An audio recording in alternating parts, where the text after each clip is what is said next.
Assalomu alaykum hammaga. Bugun sizlar bilan birgalikda qozon kabob pishiramiz. Birinchi bo'lib biz dachaga kelib oldik. Joylashib, ozgina dachaga mahliyo bo'lib, keyin korzinkaga yo'l oldik. O'zimizga kerakli narsalarni olib, keyin esa dachaga qaytdik. Bu yerda bolalar xizmatda, keyin esa men xizmatni boshladim. Pichoq bilan kapkirni qo'limga olib, o'zimni karomatimni ko'rsatdim. Kartoshkani solib, tuzladim, go'shtlarni ham ustiga tuzlarni solib, marinovka qilib qo'ydim. Keyin esa shamni uflab, bismillah deb ovqatni qozonga solishni boshladim.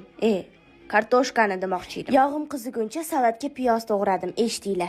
Qanaqa kelin bo'laman? Shu orada aka kadrimga tiqildilar. Hash-pash deguncha qozonga kartoshkani tashladim. 2 partiya kartoshkani qovurib, keyin esa go'sht qovurishni boshladim. Go'shtlarni qizartirib, qovursanglar yumshoq va shirin chiqadi.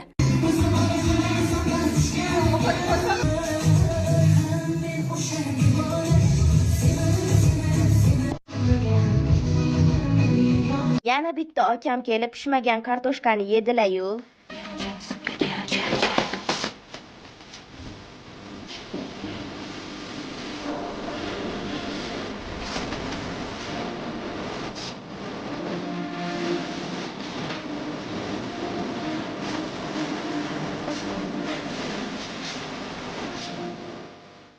O'zbek raqs san'ati juda boy tarixga ega deb bekorga aytishmaydi. Mazza qilib raqsga tushib, kayfiyat ko'tarib, ovqat pishguncha nimadirlardan cho'qib,